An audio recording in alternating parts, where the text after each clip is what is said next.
A very good day to our nurses and healthcare professionals worldwide. Welcome back to AMN Healthcare International, AMN Academy, happening every Monday at 9 p.m. If it's your first time to join AMN Academy, we would like to inform you that every Monday, AMN Healthcare features partners for NCLEX and English examinations to talk about the various examinations that are needed for you to become a registered nurse in the United States of America.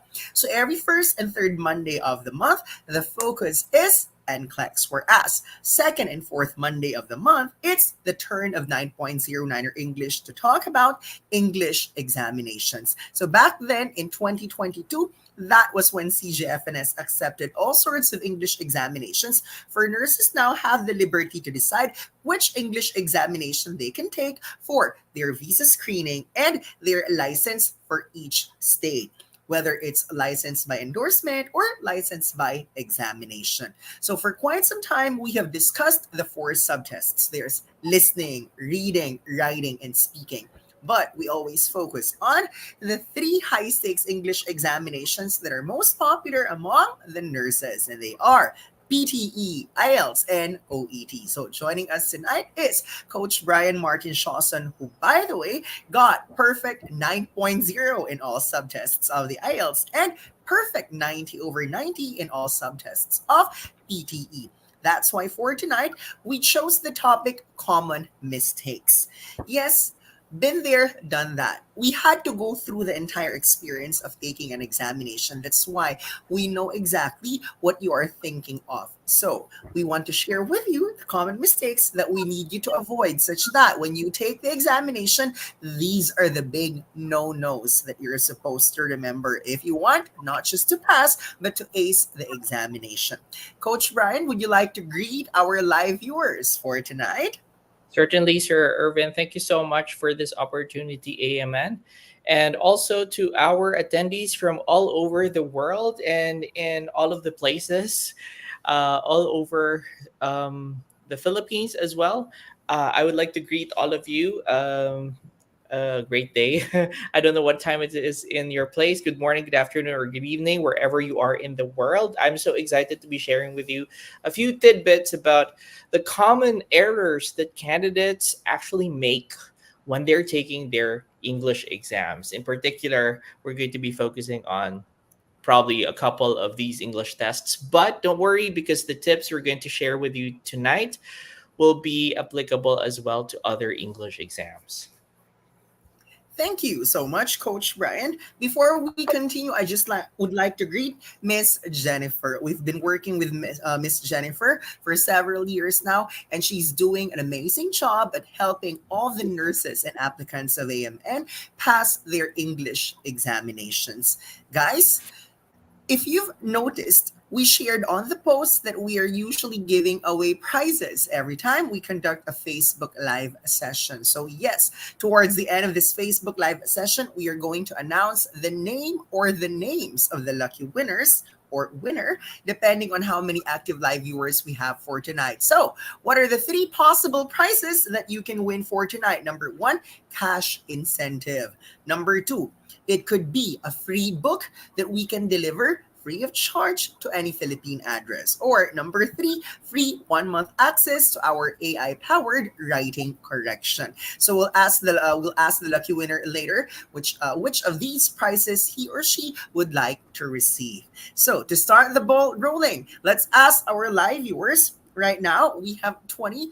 Which English examination would you like to take? Is it IELTS or PTE or OET? Let us know your thoughts so that we can focus on that kind of examination. So let's wait until our live viewers respond as to which English examination they prefer to take. Coach Brian, please do the honors first while I share the link to various group chats to encourage more people to join our Facebook Live session for tonight. Yes, because we have exciting prizes, everyone. If you have friends or family members whom you think will also benefit from this lesson, or who might actually have plans of going to the USA as a nurse, please tag them or invite them over to this meeting, because this is going to be a worthwhile experience for you guys. And at the same time, it's absolutely free. You don't have to pay for information we're going to share with you tonight. So go ahead and invite all of your friends and your family members who might be taking an English examination soon. It is actually a free session we're going to have today, and we have lots of useful tips and a lot of also information about English exams that we're going to be sharing with you from our first-hand experiences taking these English exams. So go ahead and tag them, or probably send them a message, share the link to this Facebook Live to them, and hopefully they'll come and join us this session as well, so that they can also probably win one of the prizes we're going to be giving away tonight. So yeah, go ahead and tag now and share this meeting with your friends. And since we haven't actually talked about this before, this is going to be something that's interesting, because a lot of candidates who are taking English exams actually make certain common mistakes when taking the tests that actually lead to lower marks in the examinations. If you want to really optimize your test scores when you take these English examinations, then do keep on watching our live for tonight. And I guess Sir Irvin is done already. I'll be deploying the push notification at this time. Thank you so much, Coach Brian.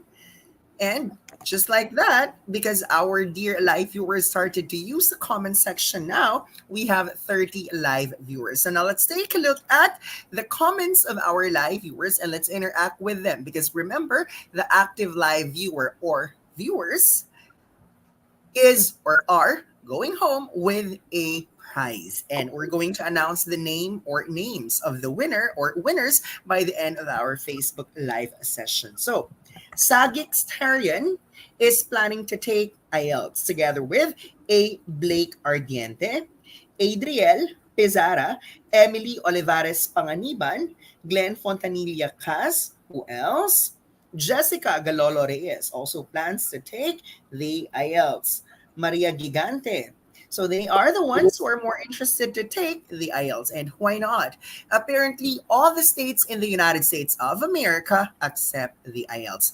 I know that there are certain states that are more flexible and they accept other examinations, but IELTS is still the most popular since it's the first one that was accepted. So you can't go wrong with IELTS because it's accepted by all of the states in the United States. What about the other attendees? Let's see which examination they prefer. Charmaine right here prefers to take PTE. Jov is also taking PTE.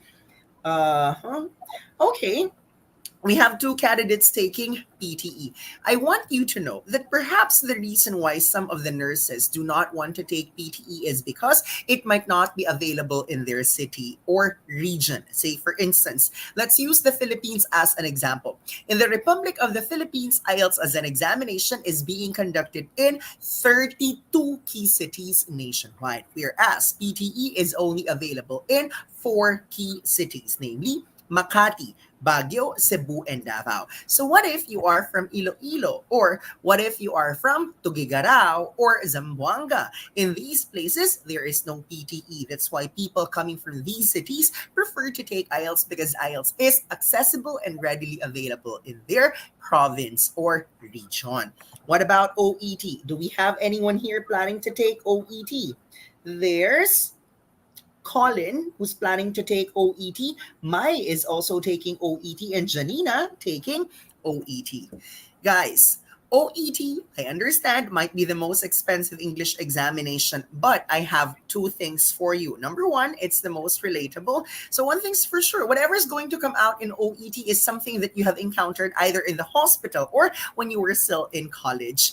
Now, Yes, OET might be expensive, but the good news is 9.09er offers discounted OET examination, discounted PTE exam, and discounted IELTS examination.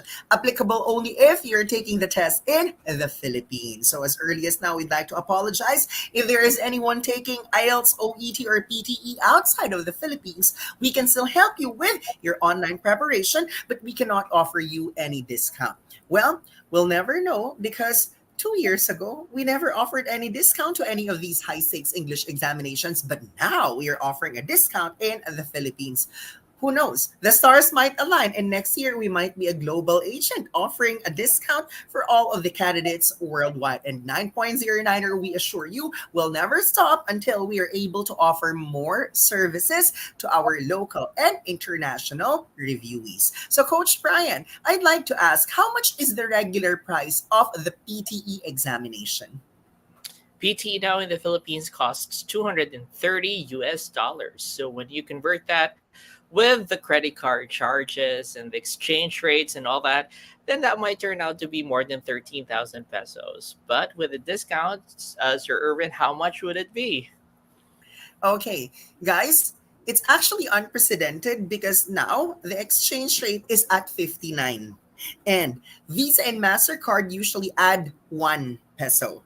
So this means 230 US dollars now with Visa MasterCard charges. The regular cost is 13,600 pesos. But because 9.09er is the official authorized reseller of PTE in the Philippines, we offer it to you for as low as 12,600 pesos. So you get to save as much as 1,000 pesos. If ever you're planning to take IELTS because that's the one available in your city, or this is the one recommended by AMN, depending on the state where you're planning to go to, like Maryland. Maryland requires that you take IELTS. So other examinations are not really an option if you're planning to work as a nurse in Maryland. So Coach Brian, how much is the regular IELTS examination in the Philippines? IELTS regular would be roughly 12,720 pesos. That's for the regular examination, not the UKVI one. And with a discount, it would only cost you 12,400. So you get to save as much as 320 pesos. Not only that, we do the processing for you. So it's basically stress free for you. You do not need to have a credit card because 9.09er takes care of the processing. And also for OET, 587 Australian dollars. If you do the mathematics, right now it's 23,700 pesos. But with 9.09er as the official reseller of OET in the Philippines, even non-Niner reviewees get to enjoy it for only 21,700. So you get to save as much as 2,000 pesos. Once again, this offer for discounted examination is not just for Niner reviewees. Anyone taking the test in the Philippines can take the examination at a cheaper cost. So we are one message away. All you have to do is to look for 9.09er English on Facebook, send a message, and we are more than happy to help you. So this time, let's go to the common mistakes. Let's use our PowerPoint, the one that we prepared for tonight, and let's take a look at the bullet points. What are the common mistakes of the candidates who are preparing for English exams? Let's begin with the first slide, Sir Brian. okay, sir. Hold on. I'm just going to put it on the stage. Yeah, there you go. Right. So we're going to start first with the common mistakes that candidates make when it comes to the listening subtest. And I would be reading the first one, which is not understanding the instructions or not following the instructions, perhaps. For example, in the listening test, sometimes you're given certain instructions as to how many words you can write. Some instructions would tell you that you can write only one word or two words or three words and or a number, and some people just don't read those instructions, and as a result they actually don't get a point, because even if the answer is technically correct, if you don't follow the instructions, then it's going to certainly hurt your chances of getting a score that you truly deserve. So follow the instructions all the time, and I guess spend some time reading the instructions first before you answer, because there are a lot of those instructions that can make the exam a little bit tricky. So try to avoid those mistakes when you're taking the test. So yeah, that's one. And what other common mistakes can we think of? We have a total of five here, and I guess Coach Irwin will be discussing the second one, which is missing key information. Guys, we want you to know that whatever we're talking about now, these are applicable not just for one specific type of examination. Anyway, we are going to specify if this is only applicable for this kind of test. But for most of these bullet points, they're applicable not just for the three examinations we're focusing on tonight, but for basically every English examination available in the market. When we started as a review center in 2007, our name is actually 9.09er IELTS Review and Tutorial Center because back then it was just IELTS. Now, 17 years later, we offer a review program for 9 English exams. There is IELTS, OET, PTE, MET, TOEFL, TOEIC, CELPIP, CELBAN, and Duolingo. So for most of these common mistakes, they are applicable for all these high-stakes English examinations. So Coach Brian mentioned the second bullet point, and it's missing key information. It is important for you to look at the instructions and to follow the details. There are certain instances when it says you're not allowed to write more than 2 words or you're not allowed to write more than 3 words.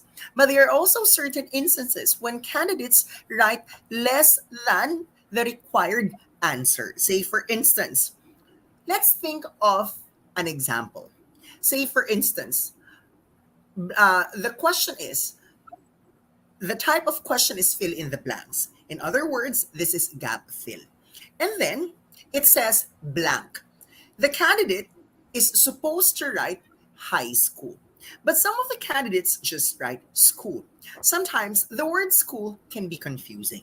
Why? What kind of school are we talking about? Is it primary school? Is it middle school? Is it high school? Is it grade school?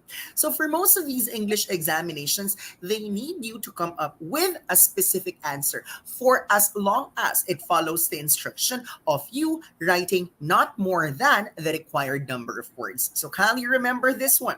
If the instruction tells you write no more than 3 words, what does this mean? You're allowed to write 1 word. You may write 2 words or you may write 3 words. But the moment you feel that you need to write more than the required number of words, for sure, your answer is wrong. So please do not forget to read the instructions. As you can see, we have bullet points here, but if there is any other common mistake that you can think of, please go ahead, use the comment section. Let us know what are the other common mistakes in listening. Because remember, towards the end of the Facebook Live session, we are giving away amazing prizes. And there's just one chance for you to get our attention. Get our attention by using the comment section because we wouldn't know that you're actually one of the live viewers if you don't communicate with us via the comments section. So keep those comments coming. Sir Brian, what's another common mistake that candidates should be aware of? Oh, Sir Irvin, there's just one that I really love among the list here, and one that one is overthinking the answers. Like sometimes, if you're the kind of person who's overcritical or probably not self-confident, there's always a tendency for you to always doubt yourself. Like sometimes you get the right answer, but you start playing mind games in your head and say, "Oh my gosh, maybe this is not the answer because it's too simple, it's too easy. The examination is tricking me or something." Most of the time, when you get the answer, it is actually very straightforward. You do not need to overthink of the answers, and actually, some people even go beyond the recordings. And this is actually one of the worst things you can do because the answers are going to be mentioned as they are in most of the exams, at least that I know, they're going to be mentioned as they are, and you don't have to think of anything else. You don't really have to over internalize or try to come up with grander answers in your examination because the tests are actually meant to just assess whether you can listen and understand pieces of information that are going to be shared with you by the recording and not actually to go and think of what the inferences are or what the hidden messages are in the recordings that you will hear. So it's just very straightforward. If you get the answer, then lucky for you. You don't have to change it anymore into something that is a little bit more impressive because at the end of the day, most of those answers that are simple are correct answers. Great. I have something to add, but before that, I'd like to thank May Mary for tagging her friends. Keep on letting your friends know that we have a free lecture for tonight, focusing on the common mistakes when you take English exams. Name it, PDE, IELTS, OET. That's definitely part of our discussion. So I'd like to echo what Coach Brian mentioned earlier about overthinking answers. You know what? There are instances when the type of question is multiple choice. Please expect that more than one option will be mentioned by the speaker. It's not as if the speaker will never mention the other options. Sometimes this is the tricky part because candidates who are overthinking tell themselves if the speaker mentions one of the options, definitely that's the correct answer. But what if the speaker mentions three options? Remind yourself that just because an option is mentioned, it does not mean that it's the correct answer. So instead of telling yourself to take note of all of the options mentioned, maybe it's better if you ask yourself which of the options mentioned is actually answering the question. So this is one way to have the overthinking candidates to disregard other bits and pieces of information actually mentioned by the speaker. The fourth one is, you know what? Interesting. Because for most English examinations, correct spelling is required. But Coach Brian, I'm curious because I heard in OET, spelling errors are acceptable. Is that correct? It's true, as long as the answer that you put, or the spelling that you utilized, sounds the same as the real answer. So it should be phonetically identical to the real answer. But be careful though, because there are certain words that when you spell differently will actually mean a different word. So, for those occasions in which when you spell something and it has a different meaning from the correct answer, then certainly your answer will still be marked incorrect. Okay. So, for example, your answer is supposed to be stents. You know stents, right? STENTS, stents. But you wrote the word stints, STINTS. I mean, they sound almost alike, and when you look at them, they're phonetically identical. But stents actually has a different meaning from stents, so your answer will be wrong. As opposed to maybe you wrote the word that is just not understandable, it's completely gibberish, but it sounds the same. It might be a better answer than putting a word that has a different meaning from the real answer. So that's how OET goes. But for the majority of the examinations, Sir Irvin will share with you that it is very important to spell your answers correctly. Speaking of spelling, these examinations accept both the American and British spelling. So sometimes don't be too stressed in forcing yourself to remember the British spelling. Say, for instance, we have UK bound candidates telling themselves, I really have to be familiar with the British spelling because I'm going to the UK. Truth of the matter is, in most English examinations, it really doesn't matter if you follow the American spelling or the British spelling for as long as the word is spelled correctly. Now, the last bullet point here for common mistakes in listening: poor time management. For most of these exams, you are given a grace period in the beginning to read the questions in advance. Maximize this one. Why? Because this is the time that you're supposed to read the questions in order for you to identify which particular details to pay attention to later on. Sometimes, if you don't read the questions in advance, you wouldn't know which particular info to take note of.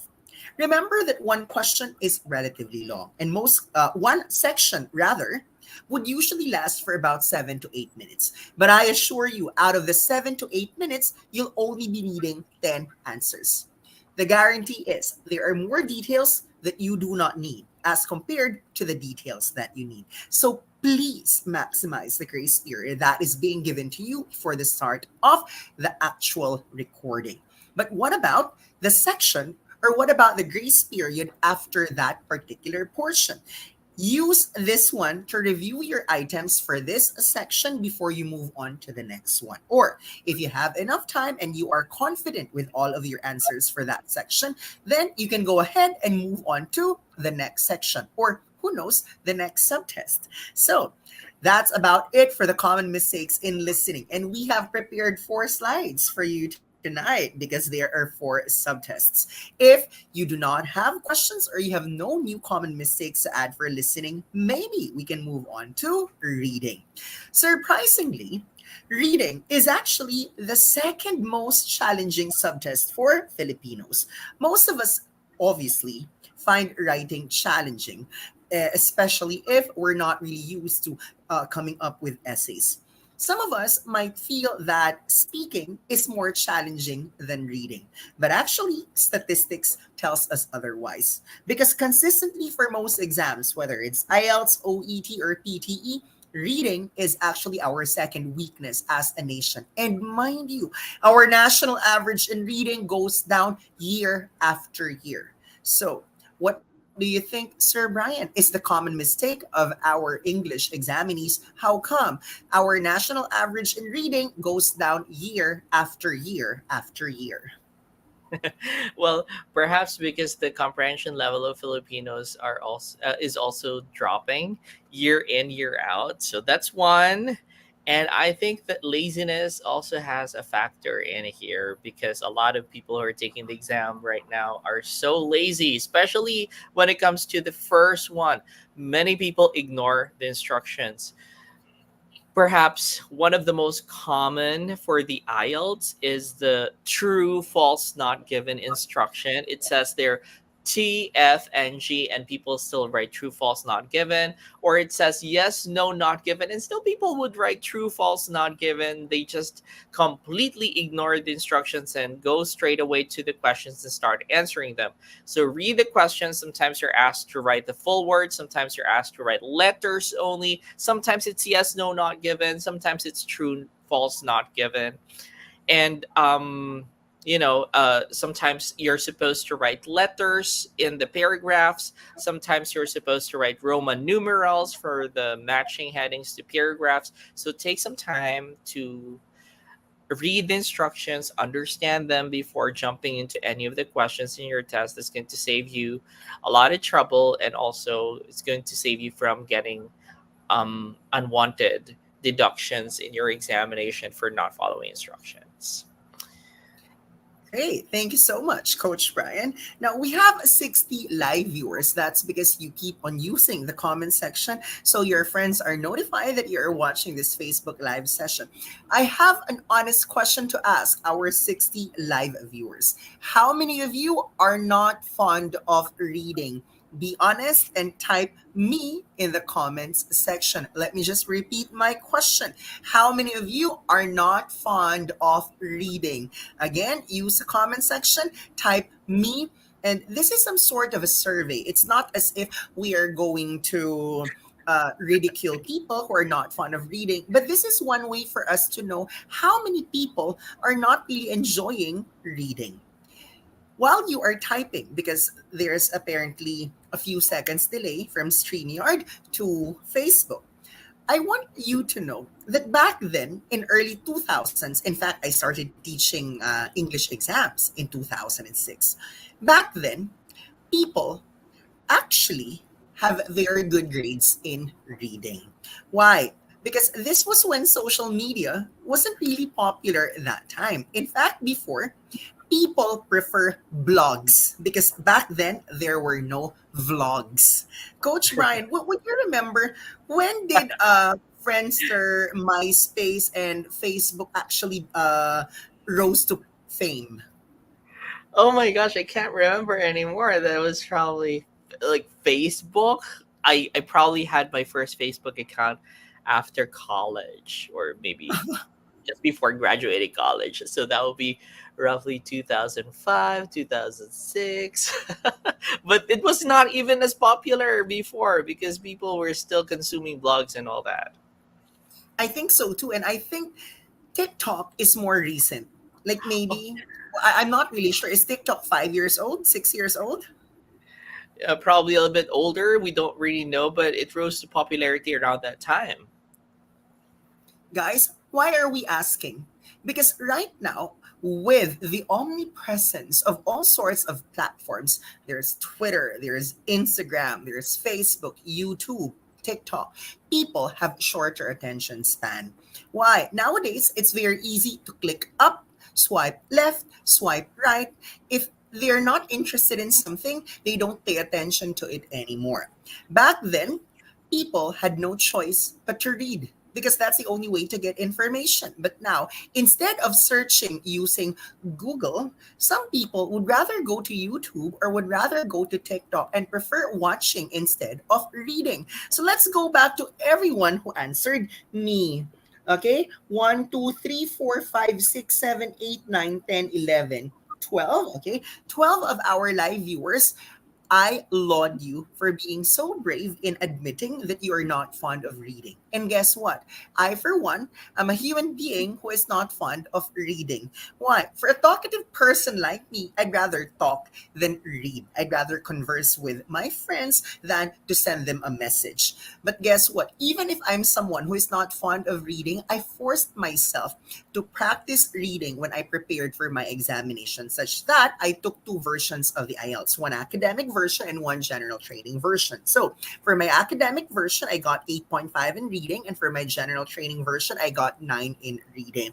Now, I have good news for you. For people like me who are not fond of reading, there is still a chance for you to pass and get the perfect grade in reading, even if you're not really the kind of person who reads all the time. One thing's for sure. You do not need all of the details in the passage. In fact, there are more irrelevant details than the ones that you're actually looking for.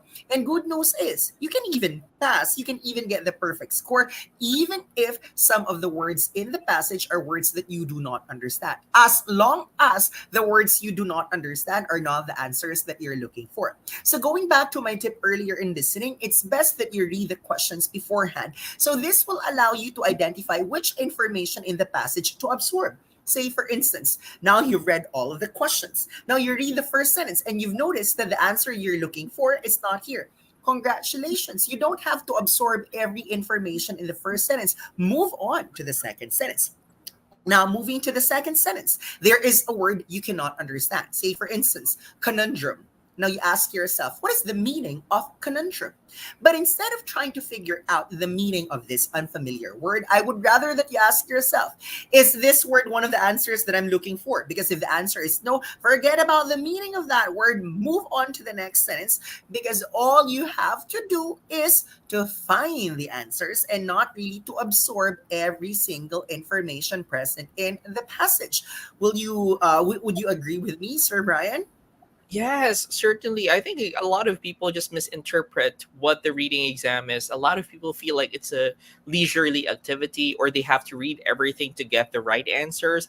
But the truth is, it's just actually a reading comprehension exam that enables people to assess whether you are capable of understanding certain texts. And you don't have to read everything to get all of the right answers.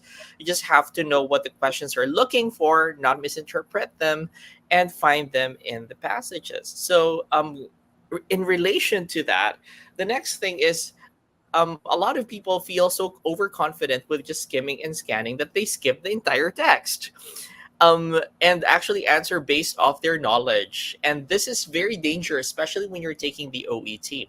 Sometimes because the passages are so connected to your profession, and you have probably had experience working in the field and you know the topics so well, there's a tendency for you not to read the passages anymore and stick to your experience and your personal encounters and probably what you've read in the books. But there are instances in which what you know is different from what is written in the passage, because sometimes the passages are just opinion passages and not actually aligned with what's real or what's scientifically proven. And so sometimes you get the answers wrong because you just don't read the passages. So even if you know the answers deep in your heart because it's an obvious response, still try to find it in the passage because it might be different from what you're expecting. So don't skip the text at all.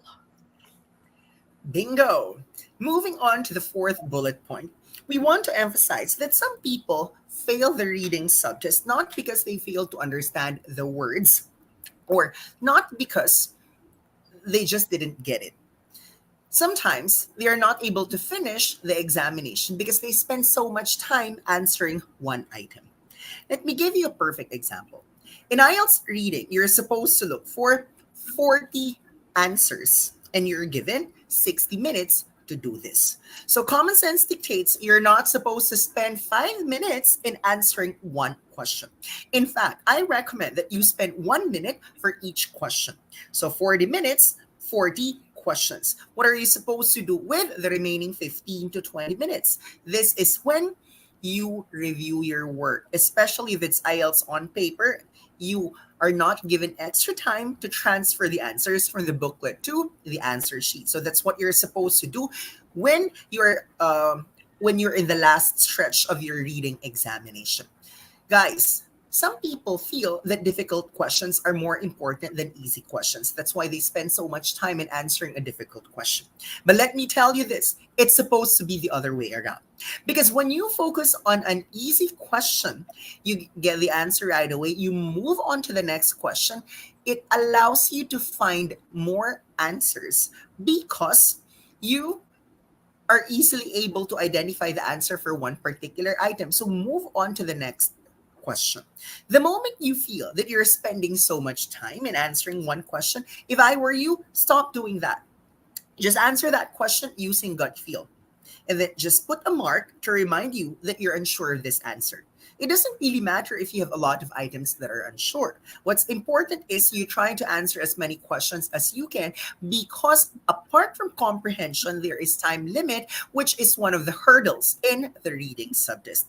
I'm sure you don't want to get 19 correct answers and stop the examination by the second passage and you don't have a choice but just to guess the last 21 answers because you spend so much time making sure that your answers for the first 19 questions are perfect or correct.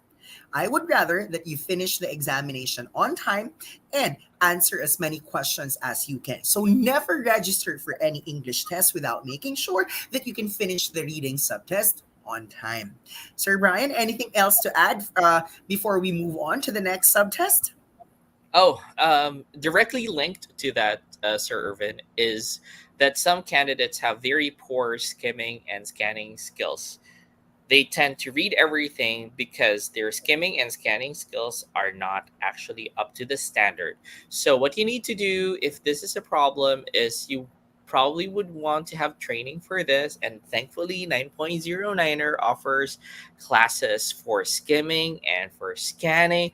And you know what, guys? You can get your review at 9.09er for free. All you need to do is to sign up with AMN. So what are you waiting for? Do sign up so that you can get free classes with 9.09er and get to sharpen your skimming and scanning skills to hasten up the process of taking your English exams.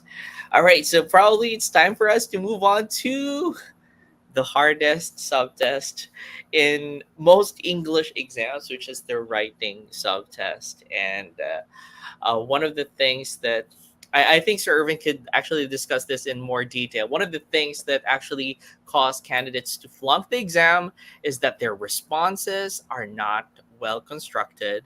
And in fact, many of the candidates who are taking the examination are so overly focused on the language aspects, razor sharp focus on grammar or vocabulary, without actually understanding that in our country, our worst performing uh, criterion for the writing examination is task. And I think Sir Irvin will be able to give you very good statistics about that. So let's ask Sir Irvin, what is the performance level of candidates for the task response criterion of writing?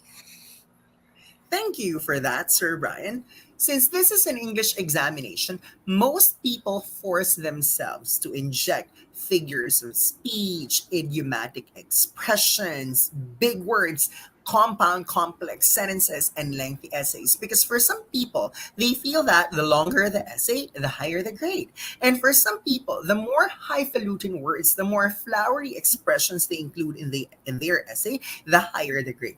But did you know that for most Filipinos, we are actually getting the highest national average in vocabulary and lexical resource. And what does this mean? If you consider yourself an average candidate, and this is the particular criterion where we usually get the highest average, then you don't have to make it even more difficult or you don't have to make it overboard.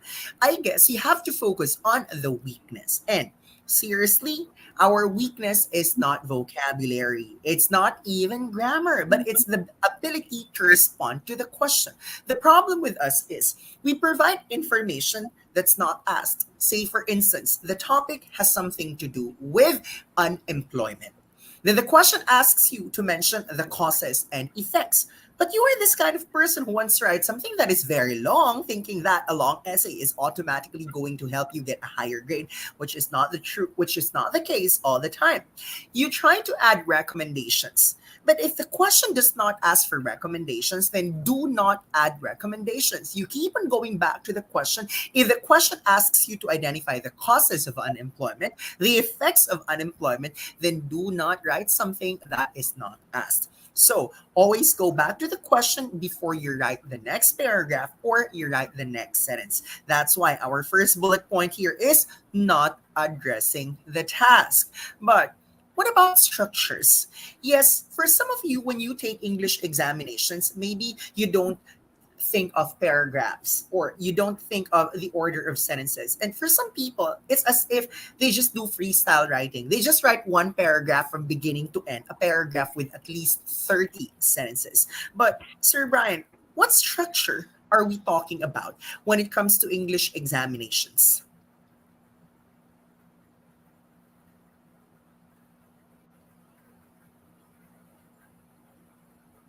Coach Brian? Oh, oh yeah. Sir Irvin was a little was cut off a little, but anyway, we're talking about structure, and let me share with you my personal experience with structure. When I started preparing for my own IELTS, my very first attempt, my structure was, well, the best way I could describe it is all over the place. Like, it's everywhere and it's random. Like, when I write one thing, it's different from another one and different from another one. So it depends on my mood and my inspirations for the writing task. And while I'm not saying this is not going to work in your examination, it's very dangerous to toy with the idea that you can actually write randomly in an English exam in which you have only 40 minutes to write your essay. You cannot. Let me just be very upfront and honest about this. You cannot. You will not be able to accomplish your examination with good quality if you do not have a structure that you've prepared for ahead of time.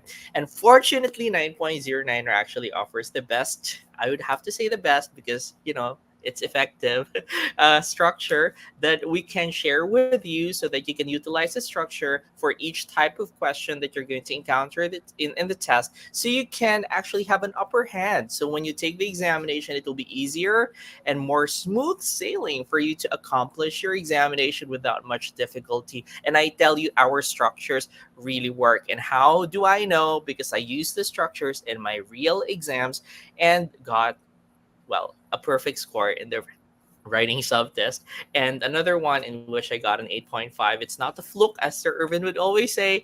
It's because the structure works fabulously, and you just have to know all of these structures. It's going to make your life much easier. So if you're lost at this time or at this point in your preparation, like when you're writing, it's actually just random and you don't know how to structure or organize your essay, then let us help you at 9.09er. Perfect. Related to what I've mentioned earlier, that they're actually candidates who force themselves to use sophisticated language to a certain extent that it affects the accuracy of their grammar. This is not the way to do it. We always tell our reviewees more than creativity, accuracy must be our first priority. And this is actually what the next bullet point is all about: grammar errors. Usually, what we tell in class is when in doubt, leave it out. So, the moment you feel you are unsure if the word that you are using is accurate, then we would rather you change that word. Look for something that you're 100% sure is correct in the context of that sentence. Always remember, accuracy is what examiners are looking for, regardless of the English exam, regardless of the subtest, whether it's writing or speaking. So instead of forcing yourself to learn complicated words like encephalography, or forcing yourself to use idiomatic expressions, I would rather that you go back to the basics. How are you supposed to use in, at, on? Remember your prepositions of time, prepositions of places, and mind you, punctuation also matters in English examinations. Sir Brian, what about for people with limited vocabulary? What would you recommend that they do? Mm, this is very interesting because I want to echo what Sir Irvin a while ago said about our vocabulary level, especially in the Philippines. We have really good vocabulary here. And probably the problem here is that people feel very inadequate with the vocabulary that they have, that they feel they need more. And the more that they utilize words that are inappropriately used in the context that they want to convey, the more deductions they get. So I want to stick to probably just the simple words that you can use and combine them, add some adjectives or adverbs or modifiers to improve the accuracy and the precision of your writing. And at the same time, use words to express and not to impress. Like, it's not really a test of your vocabulary level. Generally, it's a test of how well your vocabulary communicates the message to your examiner. And again, our biggest asset for the writing is vocabulary, so there's no need to try. Just let your vocabulary flow. And also, one tip that I usually share with my students is you have to be very accurate and at the same time imaginative in your writing.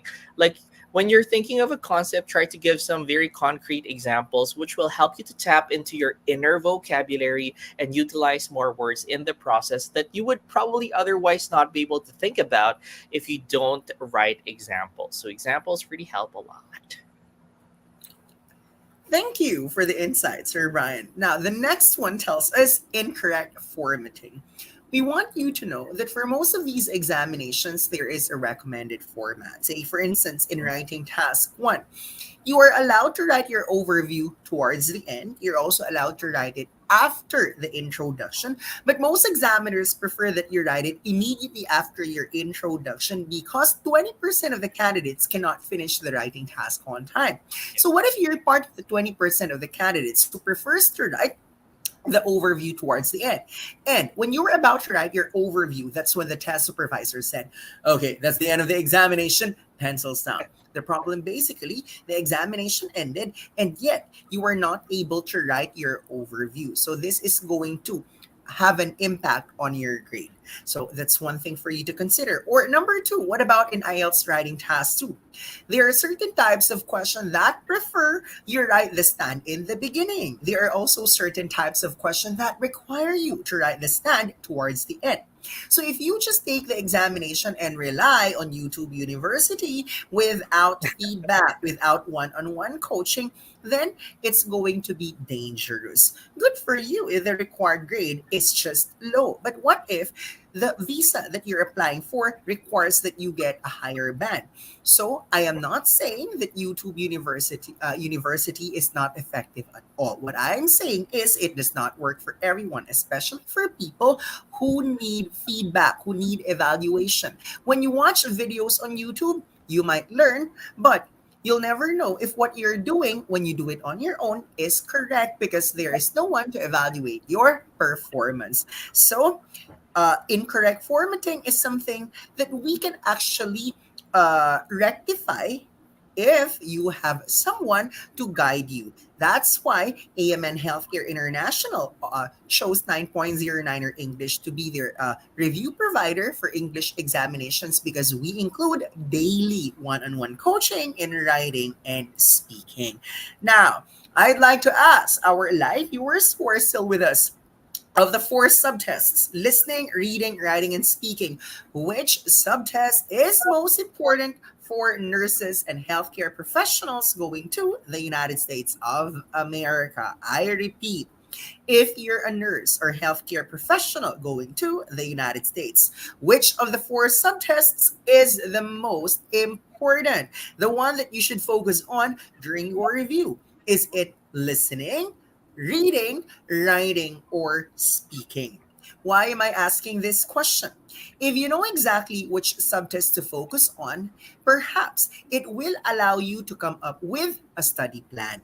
Sometimes we are totally lost if you just begin preparing for one subtest or preparing for an English examination randomly. Say, for instance, oh, I might want to start with reading today, or tomorrow, I think I want to focus on listening. Perhaps the reason why you're not able to improve is because you do not have a concrete study plan. So maybe now we have some of our live viewers who have just responded to our question. And so far, all of them are correct that speaking is the most important subtest. So we save the best for last.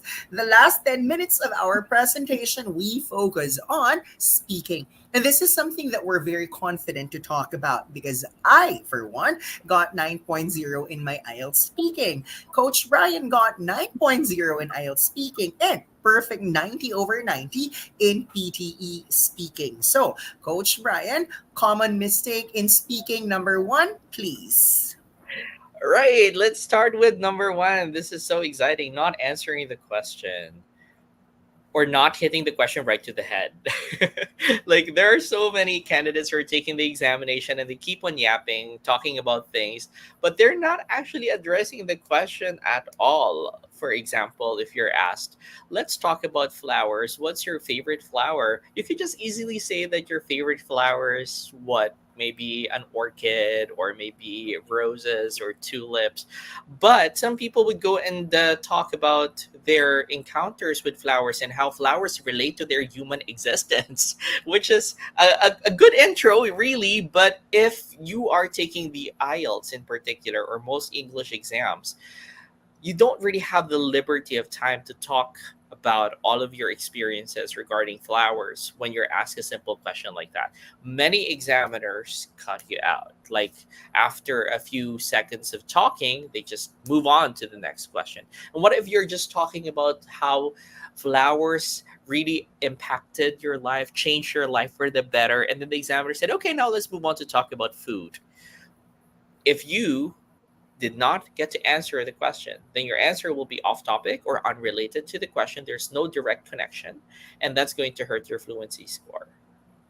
So, the best suggestion that we can give is to always answer the question first and do the explanation later, and then not the other way around. Don't go and introduce with a very grand explanation your answer, because this is not a pageant. This is actually an English test, and you're supposed to answer questions within a certain period of time. And you don't have the entire 15 minutes to talk about just one question. You will be asked plenty of other questions in the test. And so let's move on to the second one, which I think Sir Irvin will be able to discuss really well. It's overuse of fillers. Guys, speaking of not answering the question, I think the reason why some people overuse fillers or some people do not answer the question is because they follow templates on YouTube, they follow templates on TikTok. Some of these templates are meant to help the candidates pass the examination.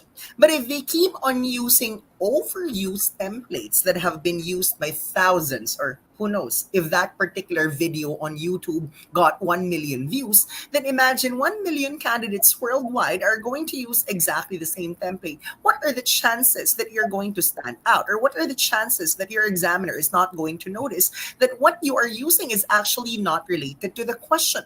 Because templates are like that.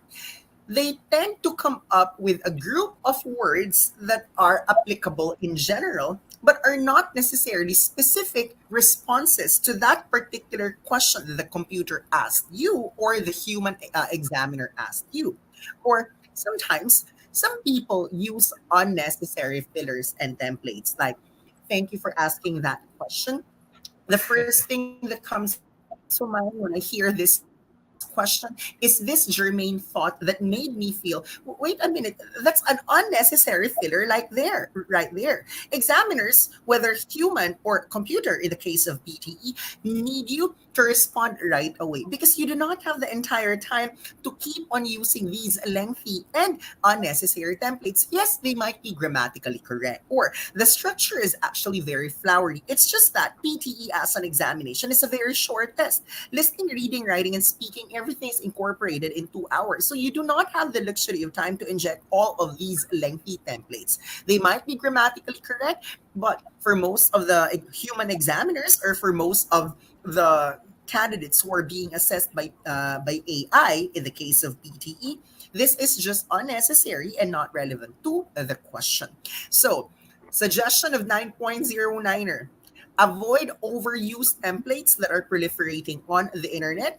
If you are really that kind of person that we cannot stop and you really want to insist on using templates, go ahead. We won't stop you, but come up with your own. Do not rely on the ones that are overused on the internet. The more viral the video is, the more views that particular video has, chances are do not follow that template because that template has been used by the number of people who have seen the video before you. What about Mm. you, Coach Brian? What do you think of our last bullet point right here? Well, I loved what you said a while ago about template serve. It's just something that makes a lot of sense. You cannot memorize your language because when you talk to other people, you wouldn't actually just give a canned response, right? So, anyway, the last one is limited responses. And this is for a lot of candidates who feel that the examination is just a simple test in which you're just supposed to answer questions and that's it. Many candidates actually give one word responses or just a short sentence to respond to questions. But imagine if you just give one word or one sentence, what language can the examiner assess? It is important for you to give an elaborate response, a full and complete answer, so that the examiner can assess your English level. If your answers are just like, oh, do you work? Are you a student? I work. And then the examiner says, oh, so what work do you do? I'm a nurse. How long have you been working as a nurse? 2 years. There's nothing that the examiner can assess from that. So try to, as much as possible, make your answer a little bit fuller and try to exert effort. I mean, I've heard this from one of the examiners who actually did a talk with us before. And he said that sometimes examiners are just waiting for you to exert a bit of an effort for them to award the score that you want. And sometimes they're not seeing any effort from you. So even if they really want to pass you, they really want to give you the score that you want, they just can't because the rubrics are limiting them from doing so. So they just want you to share a bit of your personal life, a slice of your life, and exert a bit of effort. And that's what they want, just some effort from your part so that they can award the score that you really deserve or you truly want for yourself. So give it your best shot. I mean, these exams are not cheap, so don't just take your examinations for granted, I guess. And is there anything else, or Irvin, that we'd want to share to our audience for tonight? I think this has been a very wonderful and informative session for a lot of our attendees here on Facebook. Looking at the time, we would have wanted to talk more, especially because we want people not to commit the same mistakes that candidates who took the test before them keep on repeating in the actual examination. It's just that we're only given 1 hour. So for the last 3 minutes of our Facebook Live session, if you live in Metro Manila, Region 3 or Region 4, we are inviting you to our English Examinations Expo this coming Saturday at Esamaga Mall from 12 noon to 5 p.m. Now you're going to ask, what's in it for me? Why do I have to attend?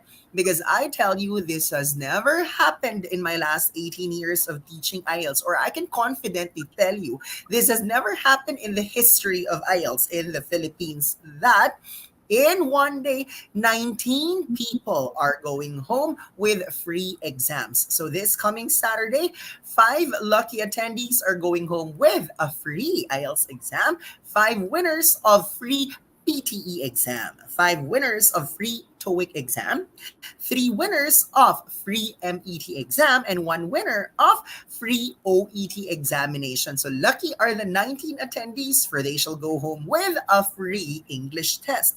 What about review? Good if you're sponsored by AMN Healthcare International. But what if you know someone who's not qualified to apply with AMN but just wants to go abroad? Yes, we hear you. We see you. That's why this coming Saturday, we're also going to identify 17 lucky attendees going home with a free review package for just about any English examination available in the market. You heard me. 17 winners of free review. Plus, the grand prize is 17,000 pesos and 17 winners of 1,000 pesos each. So what's with the number 17? That's because this year, 2024, is our 17th year in the industry. So we want to give back to you. We want to remind you that we've been here for 17 years already. So mark your calendars. That's this coming Saturday, June 29, 12 noon to 5 p.m. at SM Mega Trade Hall 1 of SM Mega Mall. Please be early because the first 150 attendees are going to receive a free book and a sandwich. So, as promised, we give prizes. Now, let's take a look at the comments of our live viewers and let's identify our winner for tonight. Let me check. This person actually responded to our question, and this person also tagged her friends. Okay, and she also shared. For sure, she deserves to be our winner for tonight. Congratulations, Sagix Tarian. You are the winner for tonight's Facebook Live session. What are the 3 options to choose from? Cash incentive of 500 pesos or free book that can be delivered to any Philippine address. Or number 3, free 1 month access to our AI-powered writing correction. So congratulations once again to Sagix Tarian. Guys, if you want to win a prize of your own, you have 2 options. Come to our English Exams Expo this coming Saturday at SM Mega Mall. Meet Sir Brian in person, have a photo with Sir Philip, or you can also see me at the registration area, making sure that everyone is lining up. No singits for the first 150 early bird attendees. Or catch us every second and fourth Monday of the month as we give prizes during our Facebook Live here at AMN Academy. So if it's your first time to join or to watch AMN Healthcare International's Facebook Live session, they actually do it minimum of 2 times a week, every Friday onwards and upwards show, and every Monday, AMN Academy free lectures on NCLEX and English examinations. We don't want to take too much of your time, especially if you're in Asia, if you're in Southeast Asia and you're sleepy already. We just want to thank you, and we hope to see you in our next Facebook Live session. For now, thank you and good night. Bye.